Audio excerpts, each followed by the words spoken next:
And I'm Jim Carney, And this is EdCast. a program created and produced by educators for everyone interested in education.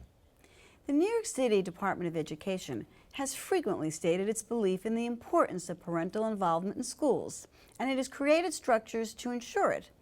Yet since mayoral control of education, many parents have felt shut out, claiming they have little voice in their children's education and limited avenues for input. Today, Councilmember Robert Jackson joins us to discuss the roles of parents in education and some of the contentiousness surrounding this issue.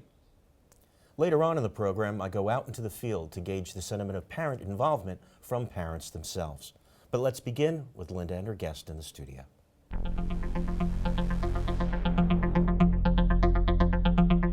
My guest today is Councilmember Robert Jackson. Since 2002, Councilmember Jackson has represented Council District 7 and Community School Districts 5 and 6. These encompass West Harlem, Hamilton Heights, Washington Heights, and Inwood. Councilmember Jackson is also the chair of the New York City Council Education Committee. Welcome to EdCast, and thank you for joining us today. Well, thank you for inviting me. Parent involvement in schools is becoming a very big issue, and it's actually becoming a concern. What do you see as the role of parents in the school? As a parent myself that had three daughters in the system, I truly believe that parents are full partners in their children's education. And when I look back from my involvement as a parent in 1980 coming forward, I believe that parent involvement has been basically reduced, where the Department of Education really, even though they may say they do, they really don't want parents to be full partners in their children's education. Okay, now they certainly say that they do.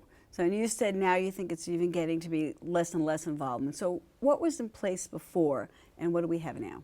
Well, you had the same basic structure of parents associations, or what we call PAs or PTAs, Parent Teachers Associations, and also outside of the immediate school, you had community school boards, whereas now you still have PTAs, and you do have CECs, or Community Education Councils, which replace community school boards, but the CECs do not have the same type of power and authority in which community school boards had. So they've been basically, and some people say the legs have been cut out from underneath those bodies. What power have they lost specifically? What did they used to be able to do? Well, when I was on the school board, and I was on the school board from 1986 up until 2000, we had the authority to hire local superintendents for the districts, the community school districts. We had the authority and power to appoint principals based on the selection process of the chancellor's regulations. And we had the authority and power to bring staff up on disciplinary charges, and also to govern the schools within our district, also setting the lines as far as zoning lines of the various schools. So we had all of this authority that was given to us by law and by chancellor's regulations, and based on mayoral control coming in, I think it was 2001 or 2002, all of that basically has been taken away from community local control and is now within the central bureaucracy of the chancellor and the mayor, and that's why they call it mayoral control of the school systems. Now, I do recall at the time there were some criticisms of the school boards. I know there were some controversies about them at that time, and yet they really do seem to have given parents much greater input. The CECs, what do they have control over? I mean, do they do anything? Well, the CECs are basically the local government structure within the district. So they're supposed to make recommendations and take actions concerning zoning of the various schools within the district, and also to make recommendations to the superintendents about other issues that may impact the students in their particular districts. But the bottom line is this: all of the control lies within the mayor, and the chancellor is just an instrument, a figurehead for the mayor. And I've said publicly that under mayoral control, with 1.1 million school children in our system and spending $23 billion for education, more than 1/3 of the city's entire budget of $65.6 billion, you transfer that into a country, you will call that individual a dictatorship. Okay, so you said earlier that you even think that there's been a conscious effort to thwart parent involvement in schools. I know there's been a lot of controversy surrounding elections for the CECs. Can you tell us a little bit about that process and what's happening in that area? I mean, just recently, I think yesterday, Dennis Walcott, our chancellor, announced that they were delaying the CECs, the Community Education Council elections citywide, because I, along with Scott Stringer, Bill de Blasio, parent activists, have been balking at the fact that it is not transparent. They are not following the rules and regulations within the chancellor's regulations itself. So, for example, specifically, the regulations state that those candidates that are running to be a member of the CEC, once they have filled out their applications, it's supposed to be online for anyone, both parents and the public to see. Well, parents and others that did not have an identification code could not go on and see who was running. And so myself, not having a child in the school, if I wanted to go online and see who are the candidates in District 6, who are the candidates in District 5, what are their backgrounds, I had no access whatsoever. Now, only parents got that code, and did they have to go through hoops to get that code? Well, parents have a code by being parents Okay. to access certain information, but this is supposed to should be be a open. public election. This is a public process. So not just for parents only? Not just for parents. It's parents' vote. Right. But it's supposed to be accessible to everyone. Right. And then also, I've been told that 1 or 2 parent activists in District 6. Now, you know, District 6 runs from 135th Street in Harlem all the way up through Washington Heights and Inwood to the 225th Street Bridge. 2 individuals had applied online. They got acknowledgement their applications were received, but their names were not on the ballot. That's a problem. Yes. And so dealing with things like this, even there are a couple of parents that literally filed a lawsuit in order, an injunction to stop the election process from going forward. So with that lawsuit, with letters written by myself, Scott Stringer, and others, and hearing the cry by parents, the Chancellor, Dennis Walcott, suspended for 1 week, postponed the elections for 1 week. Hopefully they will get their act together. Do you think that postponement by the new chancellor is a good sign about the kind of chancellor he may become or he may be versus what we've been experiencing in the past, or is it too soon to tell? Well, let me say, I hope so. I mean, Cautiously optimistic. listen, you have to think, I'd say think positive. So I hope so. In fact, going back, as someone that was a parent activist, as someone that has been on a member of the City Council 9 years, on the Education Committee 5 years as a chair, when I heard that Dennis Walcott was going to be the new chancellor, I did not oppose him becoming a chancellor. I said I would not oppose his getting a waiver by the Commissioner of Education, David Steiner, because I knew the type of individual Dennis Walcott is. In essence, he is parent-friendly, meaning that he will have a conversation with you, he will dialogue, he will listen, and you may disagree with him, but at least he's going to give you the time. And one experience just recently at the UFT annual conference, where Mike Mulgrove was hitting point after point about these layoffs that are coming down the pike, so forth and so on. Typically, if that was Joe Klein, in my opinion, Joe Klein would be on his BlackBerry. Has been cited before at this PEP, the Panel for Educational Policy. Not really paying attention. So where Dennis Walcott, I was sitting 2 seats away from him, he was listening, looking, and attentive. So- And you know one thing? That's good. That's an And improvement. that's the type of individuals that we want that are going to listen and hopefully Good. take action that will be positive, and that people say, you know, it is a good thing that he is making a difference. Well, that will be something that we can all look forward to, and I hope you're right.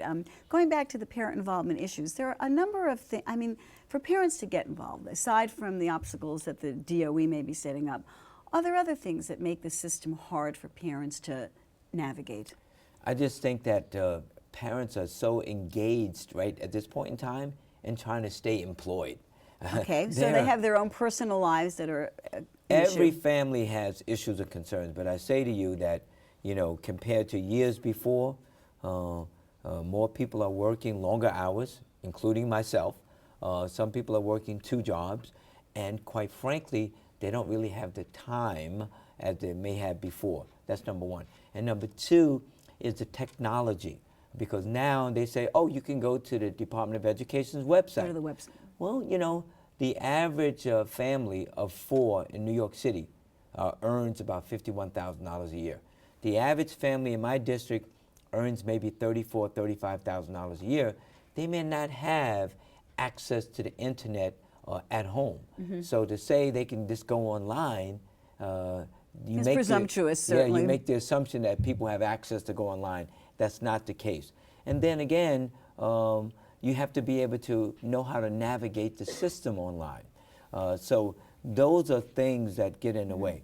I think that from an engagement point of view, I would recommend that parents go to school, join the Parents Association, go to the meetings, ask questions, look at the bylaws, and just be engaged as an active parent. Because quite frankly, going back to when I joined the Parents Association, our kids' local school, PSIS 187 in Washington Heights, that's how I got involved as an active parent. Jim Cardney had the opportunity to speak to a parent advocate, so let's hear what he had to say.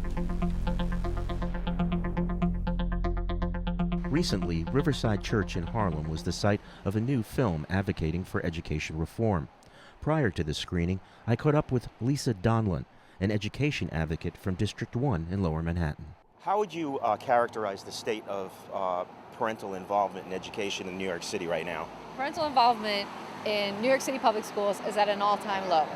There are really no mechanisms that meet parents' needs for them to get engaged. I think this Department of Education's view on parent involvement is how you, as a parent, can support your child to succeed to meet the standards. There's no sense of collective working together for demands that might go beyond each individual child's success in terms of the standards. The PTAs are struggling. They have difficulty reaching their membership because we're not allowed to connect with our parents. We have to build everything ourselves. There's no way to naturally connect with the addresses and emails of the parents in the school. It's literally grassroots lobbying at the front door. The school leadership teams have been disempowered through the policies of this administration, and that's where teachers and parents come together to decide the priorities and then align the budget of the school to meet those academic priorities. That important work, which is really a collective visioning, has taken a huge blow. The community education councils, where I sit, are the vestiges of the school boards, parents sitting on a board, but were merely advisory, and even those powers that were granted by the law, and they were minimal, have been pretty much disregarded or disowned by the Department of Education. What are some of the impediments that parents face in trying to get involved with their child's education in New York City? The first thing is that parents feel powerless. We have mayoral control, it's top-down decision-making. All the levers of power for anyone else have been completely removed. And so when there is no lever of power, there's no point of access. So we've broken the bodies that were designed to take parent input and bring it up systemically into something.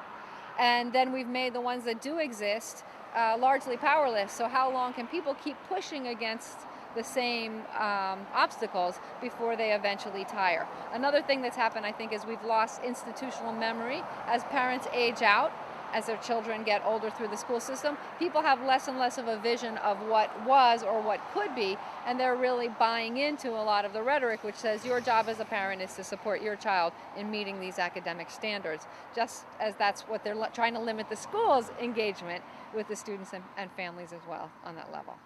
And what advice would you give to a parent who's just moving into the city or has a child starting in first grade in the New York City school system? I mean, get to know your community, get to know your neighborhood school, get to know the local parents. I know a lot of people that are active at very high levels of engagement started out as a class parent. You get to know the other parents, you get to know the other kids. I think that parents by nature are a little bit parochial. We start out knowing our child and empathizing with their needs. Then you get introduced to a class and you say, wow, here's 20 or 30 wonderful children equally deserving of the same things that I want for my child. And then you realize you're part of a whole school community. Then you realize you're part of an entire neighborhood or district community. And then you realize there's a city, if not a world, where really these things are worth fighting for, because these are our future leaders. This is literally our future, and so it's worth, I think, investing the time and energy. Get to know the people in your school and in your community, because if we're not helping all children, then all children are not going to be okay. It's not a question of these versus those. It's really got to be about everybody. Now, back to Linda and her guest in the studio. There are obviously a lot of concerns that parents have about the process and how parents can get involved. And you had mentioned also that it's really important for parents to get involved. It's been pointed out, I think, by others that it's easy for parents to get involved in the classroom. I mean, they can at least show up to school, but it's hard to get involved. What are some of the avenues for parents to get involved? What are some ways that they can do that? Well, I think that, as I said to you, the first opportunity is to go to the school. Okay. Join the Parents Association. Learn about what's going on in the school via the Parents Association, via the parent coordinator, or whatever school publication or online publications that they may be doing. But also, don't only be concerned with your school. Ask what is happening in the district, because your school is just not by itself. You're part of an entire district. So obviously, when you're talking about the district, either District 6 or District 5 or District 26 in Queens or District 17 in Brooklyn or right here in the Bronx, District 11, you need to find out what's going on in your district. And obviously with elections coming up, you want to elect individuals that are basically going to advocate like you as a parent want to see them advocating, asking questions about curriculum, asking questions about class size, asking questions about whether or not charter schools or other schools are coming into the district and what impact, positive or negative, it's going to have on the district. Those are very, very important matters to discuss and ask about. Now, in terms of the budget cuts, do you see, what do you anticipate as some of the effects? If these cuts go through, the mayor threatening to lay off, I think, 5% of the teaching force. What are some of the things that you think might have a really, what do you see as the effect? Well, I tell you, as a chair of the Education Committee, I've gone up to Albany with members of the City Council advocating for increased funding in education. Obviously, we did not win up in Albany. They gave New York City less than $200 million, and we're being cut by the state at about $850 million by just the state alone. I go back again to the Campaign for Fiscal Equity. Can you bring us up to date on that? Is this in violation of the ruling? Can you just give us a little background on that and where we are in that? Well, now that I have you here, what's the update on it? Well, with the Campaign for Fiscal Equity, for those your viewers that may not be aware, we sued the state of New York because we felt they were not providing our children with an opportunity to get a sound basic education. And the courts have determined that a sound basic education is the least amount of education that the state is obligated to give. So we sued, and after 13 years of litigation, we won in the court. And also, when you look at the total, not judgment, but the total agreement by the state and the city, $16 billion for our children, about $11.2 billion in capital projects, and with the state and city combined, about $5.5 billion in operating expense. Well, that was going along until the financial bubble burst, and that led to basically then Governor Patterson factoring out those years of funding, and now under Governor Andrew Cuomo factoring those years out even more, where individuals are basically saying that the impact is basically going back to even before the lawsuit started. So this was no victory. Well, it was It a was a victory. victory, but- It was a victory, but I think that the struggle and fight is continuous, and obviously with the way the education budget is being impacted now within the city of New York, we are expecting to lose 6,000 educators. Just phenomenal. Even though the population of the number of students in our system is increasing, not decreasing. So class size is going to go up. Right. Music, art, It's already suffering. is going to suffer even more. We are hoping, though, with the negotiations with the mayor and the city council, hopefully there will be no layoffs as far as teachers are concerned. Because quite frankly, let me just say to you and your viewers, we will be, at the end of June, have a $3 billion surplus. And plus we have $1.9 billion in reserve for a total combined of $4.9 billion. But So the there's a city, big disconnect here. I mean, but the city is facing a deficit of about $4.9 Okay. billion. And then in 2013, 14, and 15, we are expecting to be even further in the red. So the question is that we always ask, what are your choices and priorities? And so let's use some of this reserve funding in order to maintain Mayor Bloomberg's top priority, which is education. he said he was the education mayor. Of course. And that's why UFP Because we were going to says, hold him to it. UFT has a shirt that says, education mayor, really? And so that's really the real question. And the test will be when we finalize the budget on June 30th, is he really going to be the education mayor? This could really or hurt his not? legacy, certainly. I mean, making all these cuts. And I think you mentioned this idea of prioritizing. I know there is money being put into certain things. I know there's money being put into charter schools. I know they're taking the place of coming into public schools, taking up spaces. I know there's the technology movement in the iZone schools. I mean, are these things that we should be embracing or cautious about? Or Listen, I think that we should embrace everything that's going to improve the outcome of our Okay. students. The question is, how much resources are we going to put to those areas? So currently, within the New York City Department of Education, the 5-year capital plan, the capital plan is for building new schools and making major repairs. There's about almost $1 billion for technology. So many of the members of the City Council, including myself, are questioning, should we spend $1 billion on technology, or should we use some of that money to build new schools in order so that class sizes will stay low? Or should we use some of that $1 billion in technology in order to make sure that we have a qualified teacher in the classroom? And those are you asked me, I know what I would say. those are but the questions that are being asked, that will be asked at executive budget hearings that we have coming up. And so I say, let's reduce class size. Let's make sure that we have a highly qualified teacher in every classroom, because experts have said those are the 2 key ingredients that will determine a child's future as far as college readiness down the road. We only have a minute left, but That's it? I'm sorry, I want to ask you quickly.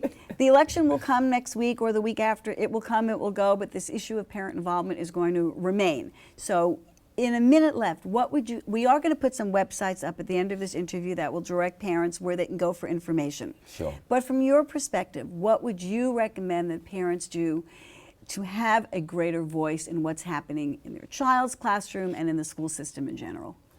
Go to school, get involved in the Parents Association, visit several websites like they have a Parents Union, New York City, parentsunion.org. They have classsizematters.org.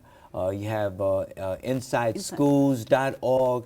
And these are websites which has a lot of information about parents and major issues and concerns that are affecting parents and their children.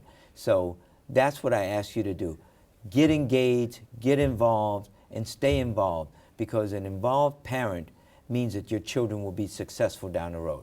I want to thank you so much for coming to speak with us today, Councilmember Robert Jackson. Thank you so much, and we have to have you back because there are many, many more things to talk about. So thank you again.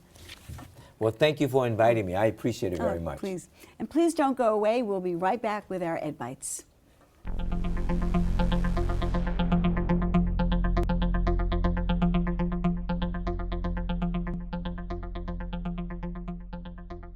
Welcome back to this edition of Ed Bites. According to Education Week and other media outlets, the National Assessment of Educational Progress, often referred to as the nation's report card, indicates that students' knowledge of civics is declining. Barely 25% of high school seniors demonstrate at least a proficient level of civics knowledge. While there was some improvement in recent years in elementary school, the numbers were still quite disappointing. What do students need to know?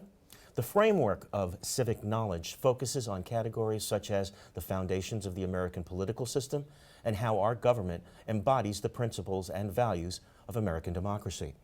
Questions included identifying a right protected by the First Amendment and a purpose of the U.S. Constitution. More advanced questions for high school seniors revolved around citizenship requirements in the U.S. and other countries and concepts such as the melting pot. When was the last time you wrote something by hand?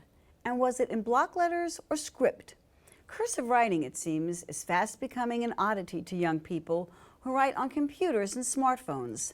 Some say they barely remember how to read or write cursive. Is cursive writing a 21st century skill or best left behind? Some scholars see a problem in students' inability to read cursive text. How can they read primary sources such as the U.S. Constitution if they cannot decode script? Others say that cursive writing develops finer motor skills. But there is no doubt that script writing can be replaced by printed letters and computers. But educators fear that yet another fine art is in danger of being lost. I can definitely sympathize with that. I have noticed my handwriting deteriorate over the last 10 or 15 years to the point where I have to actually print stuff out for my students because they can't read my handwriting. And mine was always so bad I should have been a doctor. Though school reformers want to improve student learning and success, educators are pointing out that some of the very policies aimed to help minority, low-income students may actually be impeding their progress. Progressive educators such as Alfie Cohen point to a, quote, pedagogy of poverty in the classroom. This kind of teaching consists of teaching to the test or controlled classroom environments where teachers provide information and test on it. There is little of the questioning, discovering, arguing, and collaborating that occurs in more middle-class schools. Poor children are not given the opportunity to thoughtfully engage in material. Educators fear that this pedagogy may result in higher test scores, but limits students' potential to succeed in higher education and beyond. The National Council of Teachers of English has some suggestions for parents to help teens become better writers. First, let your teenagers see you write often, including emails, thank you notes, journals, even what's for dinner notes. Share the fun of language. Point out new words and phrases you come across in the newspaper or on the radio. Share your favorite song lyrics. If your teen shares writing with you, point out what you like about the piece. Resist the temptation to be critical. Offer a wide variety of opportunities to read and pass on your own favorite authors, novels, and magazines. Encourage your teenagers to use writing to think more deeply about things in their lives, questions, problems, and topics they want to learn more about. And lastly, provide a special writing folder or notebook for your teens and encourage them to save writings in it. Well, that does it for this edition of EdCast. Thanks for joining us. Until next time, class dismissed.